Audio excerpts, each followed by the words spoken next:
Nabi Umar sahabat.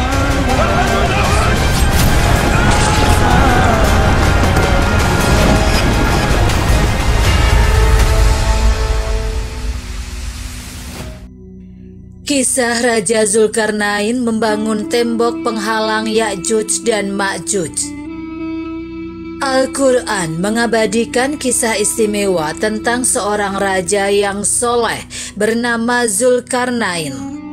Mengutip tafsir Al-Quran dari Kemenak dalam surat Al-Kahfi, beliau diceritakan melakoni ekspedisi di bumi belahan barat, kemudian ke timur lalu sampai ke suatu tempat di antara dua gunung yang terletak di belakang sungai Jihun di negeri Balkh dekat kota Tirmis. Di sana dia menjumpai kaum yang hampir tidak mengerti dan memahami percakapan karena bahasanya asing dan kecerdasannya rendah. Mereka meminta Raja Zulkarnain untuk membantu menghindarkan diri dari Ya'juj dan Ma'juj. Dalam surat Al-Kahfi ayat 94, Ya'juj dan Ma'juj digambarkan sebagai makhluk yang membuat kerusakan di muka bumi. Disinilah Raja Zulkarnain memperlihatkan kebijaksanaannya. Bagaimana kisahnya? Simak uraian lengkapnya berikut ini. Raja Zulkarnain membangun benteng pelindung. Kaum yang tinggal di antara dua pegunungan tersebut mengadu kepada Raja Zulkarnain tentang keberingasan Ya'juj dan Ma'juj.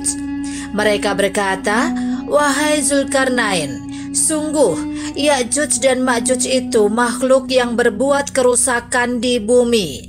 Maka bolehkah kami membayarmu imbalan agar engkau membuatkan dinding penghalang antara kami dan mereka?" Quran Surat Al-Kahfi ayat 94. Mendengar permohonan kaum yang terancam tersebut, hati Raja Zulkarnain tergerak untuk membantu mereka. Sebagai orang yang bijaksana, dia tidak mengharap imbalan apapun. Dia hanya meminta warga setempat untuk sama-sama membantunya. Mengutip M. Huraisihab dalam tafsir Al-Misbah, Raja Zulkarnain berkata, "Apa yang telah dikuasakan kepadaku oleh Tuhanku seperti kekuasaan dan kekayaan yang kamu lihat dan tidak lihat, lebih baik daripada yang kamu tawarkan itu. Karena itu tidak perlu memberi aku sesuatu sebagai imbalan atau upeti. Aku hanya mengharapkan partisipasi kamu, maka bantulah aku dengan kekuatan tenaga dan alat-alat, agar aku membuatkan di antara kamu dan mereka sebuah dinding yang kokoh dan berlapis-lapis, sehingga menjadi penghalang bagi siapapun yang menyerang kamu." Dalam surat Al-Kahfi ayat 96, pada akhirnya Zulkarnain berhasil membangun tembok kokoh yang terbuat dari besi dan tembaga. Ya'juj dan Ma'juj tidak mampu mendakinya karena sangat tinggi, dan mereka juga tidak dapat melubanginya karena sangat kokoh. Kisah ini merupakan bukti kesolihan Zulkarnain.